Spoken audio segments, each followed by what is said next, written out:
Hello అండి, అందరికీ నమస్తే. నేను మీ Gauravkrishna. Welcome back to our channel wall poster. 57వ రోజు ఉదయం 8:30 బిగ్ బాస్ నామినేషన్స్ డే కాబట్టి హౌస్‌లో ఎవరైతే హౌస్‌మేట్స్ ఉన్నారో వాళ్ళందరినీ చాలా తొందరగా నిద్ర లేపాడు. ఎందుకంటే కొంచెం బాడీ వేడిగా ఉంటుందని చెప్పి లేపాడు. ఇంకోటేంటంటే నిన్న నామినేషన్స్ మనం గమనించుకున్నట్టయితే ఓవరాల్‌గా తనుజ చుట్టే జరిగింది నామినేషన్. ఓవరాల్‌గా ఎందుకంటే నలుగురు నామినేట్ చేస్తే 4 సార్లు కూడా తను డిఫెండ్ చేసుకొని తప్పించుకొని ఎవరైతే సంచాలకులు ఉన్నారో వాళ్ళందరూ కూడా ఆమెను సేవ్ చేసి లాస్ట్ ఫైనల్‌గా ఎవరైతే కెప్టెన్ ఎవరో ఒకరు నామినేట్ చేయాలి కాబట్టి దివ్య ఏంటంటే తనుజను నామినేట్ చేయడం జరిగింది. సో తనుజ కూడా ఫైనల్‌గా నామినేషన్స్ రావడం జరిగింది.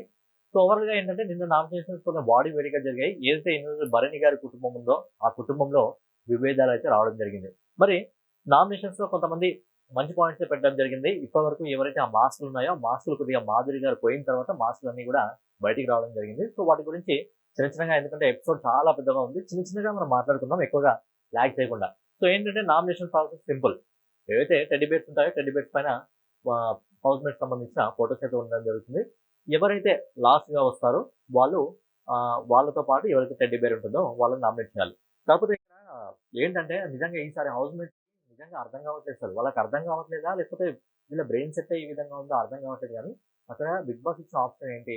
ఎవరినైతే మీరు నామినేట్ చేయాలనుకుంటారో వాళ్ళ డాల్ తీసుకొని ఎవరైతే లాస్ట్‌లో వస్తారో వాళ్ళు నామినేట్ చేయొచ్చు అనే అవకాశం ఉంది. అంటే ఇక్కడ నామినేట్ చేయడానికి బిగ్ బాస్ నీకు ఒక అవకాశం ఇస్తున్నాడు. కాకపోతే ఏంటంటే మనోళ్ళందరూ నిజంగా అక్కడ పరుగు పందెం ఏదైనా పెట్టారా అన్నట్టు వస్తున్నారు, తీసుకుంటున్నారు, వెళ్ళిపోతున్నారు. సో అలా కాకుండా బిగ్ బాస్ ఆప్షన్ ఇచ్చింది. వీళ్ళకి అర్థం చేసుకోవట్లేదు. అందుకే నిన్న మళ్ళీ రూల్స్ మార్చడం జరిగింది. మనకు ఆ రౌండ్స్ అయితున్న కొద్దీ రూల్స్ మారుస్తున్నాడు. ఏ సీజన్‌లో కూడా ఇంతగానం అసలు ఏ సీజన్‌లో కూడా హౌస్‌మేట్స్‌కి బిగ్ బాస్ ఇంతగానం చెప్పలేదు. కానీ ఈసారి మరీ చెప్పాల్సొస్తుంది. ఎందుకంటే హౌస్‌మేట్స్‌కి అర్థం కావట్లేదు. అంతా సేఫ్ గేమ్ అదే మోడ్‌లో వెళ్ళిపోతున్నాడు. బంధాలు బాంధవ్యాలు అని చెప్పి అదే మోడ్‌లో వెళ్ళిపోవడం జరుగుతుంది. సో ఫైనల్‌గా ఏంటంటే భరణి గారి కుటుంబం అయితే నిన్న బ్రేక్ అయిందని చెప్పుకోవచ్చు. కానీ ఎక్కువ రోజులు బ్రేక్ అవ్వదు. మళ్ళీ 2, 3 రోజుల్లో కలుస్తారనుకోండి. సో దాని గురించి పక్కన పెడితే ముందుగా రౌండ్ 1. సో సంజన గారు లాస్ట్ రావడం జరిగింది. సో సంజన గారు ఏంటంటే తన టెడ్డీ బేర్‌ని తనే తీసుకురావడం జరిగింది. నాకే ఇక్కడ చెప్తున్నా హౌస్‌మేట్స్‌కి అర్థం కావట్లేదు. నువ్వు ఎవరినైతే నామినేట్ చేయాలనుకుంటావో వాడి ఫోటో పట్టుకొని నువ్వు కావాలంటే అక్కడ నిలబడొచ్చు. ఎందుకంటే నాకు వాడి మీద పాయింట్స్ ఉన్నాయి. ఫర్ ఎగ్జాంపుల్ వాడి మీద పాయింట్స్ ఉన్నాయంటే ఏంటంటే నువ్వు వాడిని నామినేట్ చేయొచ్చు. ఆప్షన్ నీకు ఇవ్వడం జరిగినప్పుడు ఏంటో పరుగు పందెంలో పెట్టినట్టు వెళ్ళిపోవడం జరుగుతుంది. సో సంజన పిక్ డాల్‌ని ఎవరు తీసుకోలేదు కాబట్టి ఆమెనే తీసుకుంది. కాకపోతే బిగ్ బాస్ ఇక్కడ ఏం చేశారంటే దివ్య సంచాలక్ కాబట్టి కెప్టెన్ కాబట్టి దివ్య సంచాలక్ కాబట్టి స్వాప్ చెయ్యు అన్నప్పుడు రీతుతో స్వాప్ చేసింది. సో ఏంటంటే సో ఇక్కడ వీళ్ళిద్దరి పాయింట్ ఒకటే. సంజన పాయింట్ ఏంటంటే సోలో ప్లేయర్. సో ఏంటంటే నేను వచ్చినప్పటి నుంచి ఇండివిజువల్‌గా ఆడుతున్నాను. నాకెవరు సపోర్ట్ చేయట్లేదు అని చెప్పి అంటే ఇద్దరు డిఫెండ్ చేసుకోవాలన్నమాట. ఇక్కడ సంజన ఇంకా ఈమె ఇద్దరు డిఫెండ్ చేసుకుంటే సంచాలక్ ఎవరైతే ఉన్నారో సంచాలక్ ఎవరి పాయింట్స్ స్ట్రాంగ్‌గా ఉన్నాయనిపిస్తే వాళ్ళని సేవ్ చేసి మిగతా వాళ్ళని నామినేట్ చేయడం జరుగుతుంది. సో ఇద్దరి విషయంలో ఒకటే. సోలో ప్లేయర్స్ అని మాట్లాడుకోవడం జరుగుతుంది. కాకపోతే ఇక్కడ సంజన ఏంటంటే కొద్దిగా మళ్ళీ ఏదైతే డిమన్ పవన్‌తో ఆ రిలేషన్ ఉందో మళ్ళీ అదే రిలేషన్‌ని తీసుకొచ్చి నీ వల్లే డిమన్ పవన్ మోకాళ్ళ పైన కూర్చొని ఇలా దండాలు పెట్టాల్సొచ్చింది. నేను అలా చేయలేదు గదా! మీ బాండింగ్ అలా ఉంది. ప్రతిసారి నువ్వు యూజ్ చేసుకుంటున్నావు అని చెప్పి అంటుంటే, ఇక్కడ డెమన్ పవన్‌ని ఏ విధంగా యూజ్ చేసుకుంటున్నావు అని చెప్పి సంజన చెప్తుందో, ఆల్‌మోస్ట్ ఇమాన్యుల్ కూడా అదే విధంగా తినకు కూడా హెల్ప్ చేయడం జరుగుతుంది. సో అది అక్కడ అర్థం చేసుకోకుండా ఏంటంటే మళ్ళీ ఆ బాండింగ్స్ అదే పాత ప్రాసెస్ ఏదైతే మనకు ఏదో పాత ప్రాసెస్ ఏదైతే చెప్పడం జరిగిందో లాస్ట్ టైమ్ మనకు నాగార్జున గారు చెప్పి దాని గురించి డెమన్ పవన్ పూర్తిగా మాట్లాడేసారు. అది అక్కడికక్కడ అయిపోయింది. తిరిగి మళ్ళీ నామినేషన్స్‌లో అదే పాయింట్ అనేది సంజన తీసుకురావడం జరుగుతుంది. సో అదే అన్‌ఫేర్. కాకపోతే ఇక్కడ ఏదైతే తను మాట్లాడడం జరిగిందో ప్రతి పాయింట్ కూడా స్ట్రెయిట్ టు స్ట్రెయిట్ కొట్టే విధంగా అక్కడ మనకి రీతు చౌదరి చాలా స్ట్రాంగ్‌గా నిలబడి చాలా స్ట్రాంగ్‌గా డిఫెండ్ చేసుకోవడం జరిగింది. సో నిన్న ఎపిసోడ్‌లో అయితే నిజంగా రీతు చౌదరి చాలా బాగా డిఫెండ్ చేసుకోవడం జరిగింది. సో ఇదే విధంగా డిఫెండ్ చేసుకుంటూ ఉంటే ఇదే విధంగా ఎందుకంటే డిమన్ పవన్‌తో తను ఎలాంటి రిలేషన్స్‌లో ఉన్నా గేమ్స్ వచ్చినప్పుడు మాత్రం ఖచ్చితంగా తన స్ట్రాటజీ అయితే యూజ్ చేయడం జరుగుతుంది. సో ఏంటంటే తను చాలా బాగా డిఫెండ్ చేసుకుంది. తన పాయింట్స్ తను కట్టినట్టు చెప్పేసింది దానికి. సో అందుకే దివ్య గారు కూడా తన పాయింట్స్ అనేవి స్ట్రాంగ్‌గా ఉన్నాయని చెప్పి దివ్య ఏంటంటే సంజనాని నామినేట్ చేసింది. సో ఈ నామినేషన్స్ వరకు ఓకే ఉంది. నామినేషన్స్ అయిపోయిన తర్వాత ఏంటంటే తను కిచెన్ దగ్గర ఎవరైతే నిఖిల్ ఉన్నారో నిఖిల్‌తో ఏడుస్తుంది చెప్పుకుంటూ. పాపం తను నా కోసము సాక్రిఫైస్ చేసింది, జుట్టును సాక్రిఫైస్ చేసింది. కానీ తిరిగి నేను తననే నామినేట్ చేయాల్సొస్తది అని అనుకోలేదు అని చెప్పి తను ఏడుస్తుంది. కానీ ఏం గుర్తుంచుకోకుండా అక్కడ మనం దివ్యాని మెచ్చుకోవాలి. ఇంకా రీతుని కూడా మెచ్చుకోవాలి. ఎందుకంటే రీతు దగ్గర మళ్ళీ అదే విషయం తీసుకొచ్చింది డెమన్ విషయం. అయినప్పటికీ తన కోపం లేకుండా ఏంటి నేనేం ఫీల్ కాలేదు అని ఏడవకండి అని చెప్పి తను ఓదార్చడం జరిగింది. అలాగే ఎవరైతే మన దివ్య ఉందో దివ్యను కూడా లావుగా ఉంటుంది రోల్ అని చెప్పి తనను వెక్కిరించి ఇలా మాట్లాడినా తను కూడా వచ్చి ఓదార్చింది. అలాగే ఇమాన్యుల్ కూడా మెచ్చుకోవాలి. ఎందుకంటే ఇమాన్యుల్ ప్రతి సమయంలో కూడా తనకు ఒక జెన్యూన్ బాండింగ్ అని చెప్పుకోవచ్చు. ప్రతి సమయంలో కూడా వచ్చి సపోర్ట్ చేయడం జరుగుతుంది. కానీ ఏంటంటే సంజన అనే మాటలన్నీ అనేసి తిరిగి తర్వాత మనం ఏడ్చుకుంటూ తను సాక్రిఫైస్ చేస్తుంది సారీ అని చెప్తే అది కరెక్ట్ కాదు. అది మాట మనం అనే ముందే గుర్తుపెట్టుకోవాలి. తను నా కోసం సాక్రిఫైస్ చేసింది అంటే నామినేషన్సే. బట్ ఏంటంటే ఆ మాట అనే ముందు తిరిగి అదే మాట తీసుకొచ్చే ముందు మనము ఆ మాట తీసుకురాకుండా ఉంటే బాగుంటది. కానీ మాట మొత్తం అన్న తర్వాత తిరిగి ఏడ్చి సారీ చెప్తే అది కరెక్ట్ అయితే కాదు. సో ఏంటంటే ఇక్కడ ఫస్ట్ రౌండ్ లో వచ్చేసి మనకు సంజన నామినేట్ కావడం జరిగింది. అలాగే సెకండ్ రౌండ్ వచ్చేసి మనకు సుమన్ శెట్టి, తనుజ. సో వీళ్ళిద్దరిది కూడా ఏంటంటే నిజంగా అసలు వీళ్ళకి అర్థం కావట్లేదు. వాళ్ళకి చెప్పింది బిగ్ బాస్ చెప్పింది వీళ్ళకి అస్సలు అర్థం కావట్లేదు. ఏంటంటే సుమన్ శెట్టి మనకి ఇక్కడ ఎవరైతే తనుజ ఉందో తనుజ ఏమంటుందంటే సుమన్ అన్నని నేను నామినేట్ చేయదలుచుకోలేదు. సుమన్ అన్న లాస్ట్ వీక్ నుంచి ఎక్కడ మాట్లాడాలో తెలుసు, ఎక్కడ ఆర్గ్యూ చేయాలో తెలుసు, ఎక్కడ కామెడీ చేయాలో తెలుసు. ఓవరాల్ గా సుమన్ అన్నకి అన్ని తెలుసు. ఎందుకంటే తనకు తెలుసు సుమన్ మీద బయట ఆడియన్స్ లో ఒక పాజిటివిటీ ఉంది అని చెప్పి. ఇప్పటి వరకు ఎప్పుడు సీజన్ లో ఇలా తెలియకుండే కంటెస్టెంట్ స్ట్రెంత్ ఏంటా అనేది లోపల వాళ్ళకి తెలియకుండా. కానీ ఈసారి బయటికి లోపలికి వెళ్తూ వస్తూ ఏంటంటే బిగ్ బాస్ హౌస్ లో లేదు, ఏదో 5 స్టార్ హోటల్ ఉంటుంది కదా, అలా వెళ్ళి రావడం అలా నడుస్తుంది కాబట్టి ఎవరి స్ట్రెంత్ ఏంటో వాళ్ళకి అర్థమైపోతుంది. సో ఏంటంటే ఇక్కడ ఒక సాఫ్ట్ కార్నర్ లో తనుజ సుమన్ శెట్టి గారు ఈ విధంగా చేస్తున్నారు అని అడుగుతున్నారు అని చెప్పి తిను. అలాగే మన సుమన్ శెట్టి వచ్చేసి నీ బొమ్మ నేను పట్టుకోవచ్చా అని ఆయన ఫీల్ అయ్యి ఏంటంటే నేను స్లోగా పరిగెత్తాను, నా వల్లే తను ఇప్పుడు నామినేషన్ లోకి వచ్చింది కాబట్టి నేను సెల్ఫ్ నామినేట్ అవుతా అని చెప్పి ఇక్కడ Suman Shetty. So self nominate అవ్వద్దు, కరెక్ట్ గా పాయింట్స్ ఏమైనా చెప్పాలి అన్నప్పుడు ఏంటంటే లాస్ట్ వీక్ నుంచి నేను ఆడుతున్నాను, అలా చేస్తున్నాను, ఇలా చేస్తున్నాను. సుమన్ శెట్టి కొంచెం ఓకే చెప్తున్నాడు పాయింట్స్, అయినప్పటికీ సంజన కన్విన్స్ కాలేదు. ఫస్ట్ వద్దు నేను నామినేట్ అవుతాను అని తనంతలో తానే ఒప్పుకోవడం జరిగింది కాబట్టి మళ్ళీ ఇద్దరిలో కంపేర్ చేస్తే తనుజ కొద్దిగా బెటర్ కాబట్టి సంజన ఏంటంటే సుమన్ శెట్టిని నామినేట్ చేసింది. సో ఇక్కడ ఈ రౌండ్ అయిపోయిన తర్వాత బిగ్ బాస్ కి మళ్ళీ కోపం వచ్చింది. ఏంటంటే వీళ్ళు నామినేషన్లు చేసుకుంటున్నారు ఆయన అంటే ఏం చేస్తున్నారు, కాంప్రమైజ్ అయ్యి నేనవుతా అని చెప్పి ఇలా చేస్తున్నానని చెప్పి బిగ్ బాస్ ఏంటంటే రూల్స్ చేంజ్ చేశారు. చెప్తున్నాగా ఈసారి తలతిక్క సీజన్ ఏ సీజన్ లో కూడా లేదు. అంత కంటెస్టెంట్ మొత్తం చాలా డిఫరెంట్ గా అంటే చాలా డిఫరెంట్ గా ఉన్నారు. సో ఏంటంటే బిగ్ బాస్ రూల్ మార్చాడు.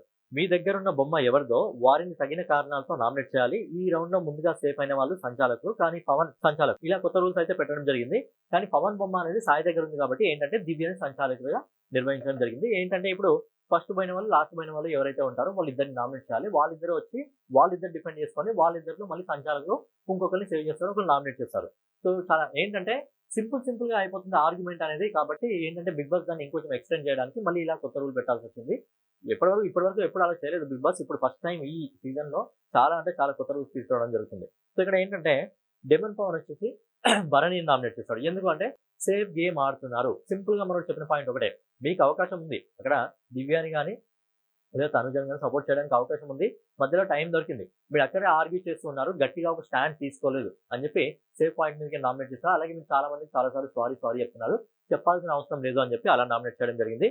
అలాగే సాయి తనుజని నామినేట్ చేస్తాడు. ఎందుకంటే నువ్వు ఎలా డిఫెండ్ చేసుకుంటావో తెలియాలి. చాలా స్ట్రాంగ్ కంటెస్టెంట్, బట్ ఎలా డిఫెండ్ చేసుకుంటావో ఎలా ఆర్గ్యూ చేస్తావో తెలియాలి. ఎందుకంటే అక్కడ ఉన్నది భరణి కదా. సో భరణిని ఎలా డిఫెండ్ చేసుకుంటావో తెలియాలి అని చెప్పినప్పుడు భరణికి తనుజకి మధ్యలో చాలా డిస్కషన్ జరిగింది.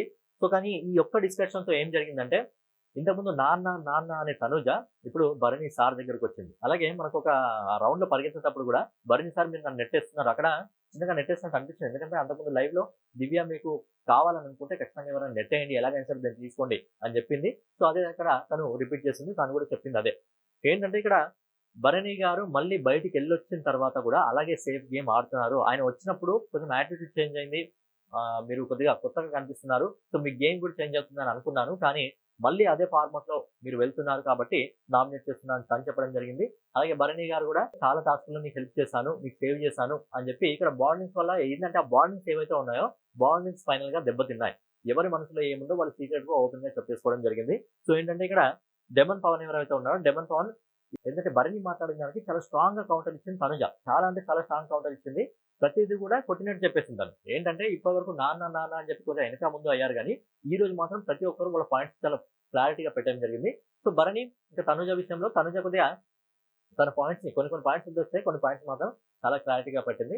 అదే మన బేసిక్ గా డెమన్ పవన్ కూడా వచ్చింది. అండ్ డెమన్ కి ఫస్ట్ నుంచి భరణి గారు అంటే కొద్దిగా అదేదో ఫీలింగ్ ఉంది కాబట్టి సో ఇక్కడ భరణి గారిని నామినేట్ చేయడం జరిగింది. సో ఇది అయిపోయిన తర్వాత సో సంచాలకుగా ఎవరైతే దివ్య ఉన్నారో సో దివ్య ఏం చేసిందంటే భరణి చెప్పిన పాయింట్స్ కంటే తనుజ చెప్పిన పాయింట్స్ చాలా స్ట్రాంగ్ గా ఉన్నాయి కాబట్టి దివ్య ఏం చేసిందంటే భరణిని నామినేట్ చేసింది. సో ఇదంతా అయిపోయిన తర్వాత ఇక్కడ తనుజ ఇంకా దివ్య మాట్లాడుకుంటారు. భరణి గారు ఇక్కడ కూర్చున్నారు. వచ్చి సీరియస్ గా ఏం చెప్పారంటే మీరిద్దరి మధ్యలో మనం మాట్లాడుకోవాలంటే మాట్లాడుకోను, కానీ నా విషయం మాత్రం మాట్లాడుకోకండి ప్లీజ్ అని చెప్పి కొంచెం చాలా గట్టిగానే చెప్పాడు అనుకోండి. సో అలా అక్కడ భరణి అయితే నామినేట్ కావడం జరిగింది. నెక్స్ట్ టైంలో వచ్చేసి తనుజ ఇంకా రాము తనుజ వచ్చేసి ఇమాన్యుల్ నామినేట్ చేసింది, రాము వచ్చేసి కళ్యాణ్ నామినేట్ చేయడం జరిగింది. సో ఏంటంటే ఇద్దరు కూడా వాళ్ళ వాదనలు వాళ్ళు వినిపించుకోవడం జరిగింది. ఏంటంటే ఏదైతే బెడ్ టాస్క్ ఉందో బెడ్ టాస్క్ లో ఆడకపోతే, మేము సపోర్ట్ చేయకపోతే తనుజ ఇంతవరకు వచ్చేదా? ఆ పెళ్లి కూతురులో రెడీ అయి ఉన్నావు, టాప్ 5 వరకు కూడా మేము సపోర్ట్ చేస్తూనే ఉన్నావు, ఎవరు నిన్ను పట్టించుకోకపోతే అంతవరకు ఉన్నావు, అసలు నువ్వు కనీసం నీ ఇంటర్ఫియర్ కూడా ఆ గేమ్ లో చూపించలేదు అని చెప్పి ఇక్కడ తన పాయింట్స్ ని తను చెప్పడం జరిగింది. అలాగే కళ్యాణ్ కూడా ఏదైతే లాస్ట్ టైం ఉన్న పాయింట్స్ ఉందో ఆ పాయింట్స్ ని తీసుకొచ్చి, ఎప్పుడంటే 5th వీక్ లో ఉన్న పాయింట్స్ ని ఇప్పుడు తీసుకొచ్చి ఏంటంటే ఇక్కడ చాలా బాగా కళ్యాణ్ మాట్లాడడం జరిగింది. అప్పుడు ఎప్పుడో లాస్ట్ వీక్ అప్పుడు జరిగిన దాన్ని అప్పుడు చెప్పకుండా ఇప్పుడు ఎందుకు తీసుకొస్తున్నావు అని చెప్పి కళ్యాణ్ కూడా చాలా బాగా మాట్లాడు. సో ఏంటంటే ఇక్కడ సంచాలకంగా ఉంది డెమన్ పవన్. అయితే డెమన్ పవన్ ఎందుకు మరి కళ్యాణ్ నామినేట్ చేస్తారో నాకు అర్థం కాలేదు. కళ్యాణ్ పెట్టిన పాయింట్స్ కొద్దిగా బాగా అనిపిస్తున్నారు. ఇంకోటి ఏంటంటే మనకి ఇమాన్యుల్ చాలా రోజుల నుంచి, దాదాపు 8 వారాలుగా అనుకుంటా నామినేషన్ రావట్లేదు. కానీ నామినేషన్ లోకి వస్తున్నాయి కదా, ఓటు బ్యాంక్ ఏంటో తెలుస్తుంది. సో లాస్ట్ 2 వారాల నుంచి బాగా సేఫ్ గేమ్ ఆడుతున్నావు, ఎలిగేషన్స్ వస్తున్నాయి కాబట్టి ఒకసారి బయటికి వెళ్ళి, అంటే నామినేషన్స్ లోకి వెళ్ళి ఆడియన్స్ తో ప్రూవ్ చేసుకొని మళ్ళీ వస్తే బాగుంటుంది అని చెప్పి అక్కడ డిమాన్ వచ్చేసి ఇమాన్యుల్ నామినేట్ చేస్తే బాగుంటుంది, కానీ డిమాన్ ఏం చేశాడంటే కళ్యాణ్ నామినేట్ చేయడం జరిగింది. మరి ఎందుకు చేశాడో నాకేం తెలియదు. ఎందుకంటే కళ్యాణ్ అంటే మనకి ఎక్కడో కొంచెం ఇది ఉంది కాబట్టి మరి ఆ విధంగా చేశాడో ఏంటో తెలియదు కాబట్టి కళ్యాణ్ అయితే నామినేట్ చేశాడు. సో నెక్స్ట్ వచ్చేసి ఇమాన్యుల్ ఇంకా రీతు. ఇమాన్యుల్ ఏం చేశాడంటే తనుజను నామినేట్ చేయడం జరిగింది. సో మళ్ళీ అదే పాయింట్ చెప్పడం జరిగింది, మళ్ళీ అవే రిపీటెడ్ పాయింట్లు, డాస్క్ గురించి అని, ఆ ట్రిగర్ గురించి అని చెప్పి, కత్తి పొడవడం అని చెప్పి మళ్ళీ అవే దాన్ని తిప్పి చెప్పడం జరిగింది. అలాగే ఇక్కడ రీతు వచ్చేసి రాము నామినేట్ చేసింది. ఏంటంటే వీళ్ళిద్దరు డిఫెండ్ చేసుకున్నప్పుడు, తనుజ ఇంకా రాము డిఫెండ్ చేసుకున్నప్పుడు ఓపెన్ గా మనం ఏం చెప్పడం జరిగింది, నాకంటే తను స్ట్రాంగ్ అంటే ఒప్పుకున్నాడు. రాము ఏంటంటే ఒక అది ఏంటి షో, అది రియాలిటీ షోలో అలా ఒప్పుకోవడం అనేది కరెక్ట్ కాదు. ఏంటంటే తను చెప్పేస్తున్నాడు సింగిల్, తనకంటే నేను వీక్ ప్లేయర్, తనకంటే నేను తక్కువ ఆడతానని చెప్పి, అలా హోమ్ సిక్ ఉందని చెప్పి సింపుల్ గా చెప్పేస్తున్నాడు. కాబట్టి సింపుల్ గా వాళ్ళు కూడా ఏంటంటే కళ్యాణ్ ఏం చేశాడంటే రాము నామినేట్ చేస్తాడు. ఎందుకంటే ఒప్పుకోవడం జరిగింది అక్కడ, సింపుల్ గా ఒప్పుకున్నాడు. అలా ఒప్పుకోకూడదు. ఒక షో అయినప్పుడు ఖచ్చితంగా నేను ఒక స్ట్రాంగ్ ప్లేయర్ ని, తనతో పాటు నేను కూడా పోరాడగలుగుతాను, తనకు అవకాశం వచ్చింది నాకు రాలేదు అని చెప్పి చాలా గట్టిగా మాట్లాడాలి. కానీ ఏంటంటే నేను తనుజ కంటే వీక్ ప్లేయర్ ని. సో ఏంటంటే ఇదంతా ఎక్కడి నుంచి వస్తుందంటే మన గౌరవం సేవ్ చేసే టైంలో మనోడు తనుజ హెల్ప్ చేసింది, గౌరవం సేవ్ చేయడానికి తనుజ హెల్ప్ చేసింది. లేకపోతే దివ్య మాధురి ఈరోజు హౌస్ లో ఉండేది. సో దాన్ని గుర్తుపెట్టుకొని మనోడు తనకంటే తక్కువ వీక్ ప్లేయర్ అని చెప్పి మనోడు ఒప్పుకున్నాడు. సో అందుకే కళ్యాణ్ ఏంటంటే మనం ఒక షోలో ఉన్నప్పుడు మనంతరం మనం ఒప్పుకోకూడదు వీక్ ప్లేయర్ అని చెప్పి, సో పోరాడు కష్టపడు అని చెప్పి ఆ నామినేషన్ బోర్డు వేసి మనోడికి చిన్న మోటివేషన్ క్లాస్ అయితే ఇచ్చాడు. బట్ నాగార్జున గారు వచ్చినప్పుడు ఖచ్చితంగా ఈ టాపిక్ మీద ఖచ్చితంగా మాట్లాడతాడు. ఈ నెక్స్ట్ టైం లో వచ్చేసి ఇమాన్యుల్ సాయి నామినేట్ చేయడం జరిగింది. అలాగే నిఖిల్ వచ్చేసి తనుజను నామినేట్ చేయడం జరిగింది. సో సాయి ఏం చేశారంటే, నువ్వు ఏదైతే క్యాప్టెన్సీ ఇక్కడ తనుజతో నామినేట్ చేసుకోవాలి కాబట్టి ఏంటంటే నువ్వు క్యాప్టెన్సీలో అడుక్కున్నావు అని చెప్పి, సో మనం ఒక స్టేజ్కి వచ్చి క్యాప్టెన్సీలో ఉన్నప్పుడు ఇన్ని వారాల వరకు వచ్చినప్పుడు మనం అడుక్కోకూడదు అని చెప్పి అలాంటి పాయింట్ మీద నామినేట్ చేశాడు. తనుజ ఏం చెప్పిందంటే నేను అడుక్కోలేదు, అడిగాను మాత్రమే అని చెప్పి, సో నువ్వు ముందు గేమ్ ఆడి నా గురించి మాట్లాడు, నా గురించి చెప్పు, నువ్వు ఇప్పటివరకు ఏ గేమ్ ఆడావో నాకు తెలుసు అని చెప్పి. సో ఇక్కడ కూడా సాయి బాగా మాట్లాడాడు. అలాగే సాయి మాట్లాడిన దాంట్లో వాల్యూ కరెక్ట్ పాయింట్స్ ఉన్నాయి, అలాగే మనకు తనుజ మాట్లాడిన దాంట్లో కూడా కరెక్ట్ పాయింట్స్ ఉన్నాయి. బట్ ఏం చూసుకున్నట్టయితే మనకు ఈ ఏదైతే నామినేషన్ ఉందో నామినేషన్ పూర్తిగా తనుజ చుట్టే జరిగింది. మొత్తం తనుజ చుట్టే, ఎపిసోడ్ సగం మొత్తం తనుజ చుట్టే ఈరోజు. సో చివరికి డిమన్ ఉన్నాడు కాబట్టి డిమన్ ఏంటంటే ఇక్కడ ఎవరు తనుజ పాయింట్స్ కొంచెం స్ట్రాంగ్ గా ఉన్నాయి కాబట్టి తిరిగి సాయిని నామినేట్ చేసి తనుజ అయితే సేవ్ చేయడం జరిగింది. సో చూసుకున్నట్టయితే ప్రతి దాంట్లో కూడా ఎవరు వచ్చినా తనుజను సేవ్ చేశారు, ఎవరు వచ్చినా తనుజను సేవ్ చేశారు. సో ఇక ఫైనల్ గా ఏంటంటే నామినేషన్ లోకి అందరు రావడం జరిగింది. సో ఏంటంటే ఫైనల్ గా క్యాప్టెన్ ఎవరైతే దివ్య ఉన్నారో, సో దివ్య మీకు ఒక స్పెషల్ పవర్ ఇస్తున్నాను అని చెప్పి బిగ్ బాస్ చెప్పి ఎవరినైనా నామినేట్ చేయండి అంటే ఇక మిగిలింది ఎవరు, తనుజ. ఇక నిఖిల్ గౌరవం ఉన్నప్పటికీ ఇక్కడ తనుజ, ఎందుకంటే అప్పటికే బర్నీ గారిని నామినేట్ చేస్తున్నాడు కాబట్టి, బర్నీ గారితో చాలా గట్టిగా వాగ్వాదంగా కూర్చుంది కాబట్టి, సో తిని కూడా ఒక లోపల లైట్ గా ఉంది తన మీద. లాస్ట్ వీక్ అయితే నామినేట్ చేద్దాం అనుకుంది, అప్పుడు ట్రిగర్ కూడా అడిగింది బర్నీ గారు వచ్చినప్పుడు తనుజ నామినేట్ చేయాలని చెప్పి. సో ఎప్పటి నుంచో ఉంది కాబట్టి ఫైనల్ గా ఈ రోజు అయితే తను నామినేట్ చేసింది. నామినేట్ చేసుకొని తను ఏం చెప్పిందంటే బర్నీ గారి గురించి నువ్వు తప్పుగా అర్థం చేసుకుంటున్నావు అని చెప్పి అదొక పాయింట్ చెప్పింది. అలాగే నీ ఆట సపోర్టులతో, ఏడుపులతో, జిమ్మికులతో సాగుతుంది అని చెప్పి తిని కూడా పాయింట్ ఇవ్వడం జరిగింది. తను కూడా గట్టిగానే కౌంటర్ ఇవ్వడం జరిగింది. సో ఏంటంటే ఇద్దరి మధ్యలో కొద్దిగా వాగ్వాదం అయితే జరిగింది. సో ఫైనల్ గా ఏంటంటే నామినేషన్ బోర్డు తీసుకొచ్చి తనకైతే వేయడం జరిగింది. సో ఓవరాల్ గా ఇదంతా జరిగింది ఎపిసోడ్ లో. నామినేషన్ చాలా పెద్దగా రావడం జరిగింది. ఇంకా డీప్ గా మాట్లాడితే వీడియో చాలా పెద్దగా వెళ్ళిపోతుంది. సో ఫైనల్ గా ఏంటంటే చిన్నగా మాట్లాడుకున్నప్పటికీ నామినేషన్ లోకి మొత్తం 7 మంది రావడం జరిగింది. సంజన, సుమన్ శెట్టి, భరణి, కళ్యాణ్, రాము, సాయి, తనుజ. సో వీళ్ళు 7 మంది నామినేషన్ లోకి అయితే రావడం జరిగింది. మరి ఈ వారం ఈ 7 మందిలో ఎవరు ఎలిమినేట్ అయ్యే అవకాశాలు ఎక్కువగా ఉన్నాయి అని మీరు అనుకుంటున్నారు అనేది మీ అభిప్రాయాన్ని కామెంట్ రూపంలో తెలియజేయండి. సో ఫైనల్ గా ఇదనమాట వీడియో నచ్చినట్లయితే ఖచ్చితంగా లైక్ చేసి, కామెంట్ చేసి, సబ్స్క్రైబ్ చేసుకొని మరి ఈ వారం ఎవరు ఎలిమినేట్ అవుతారు అనేది మీరు కింద కామెంట్ చేయండి.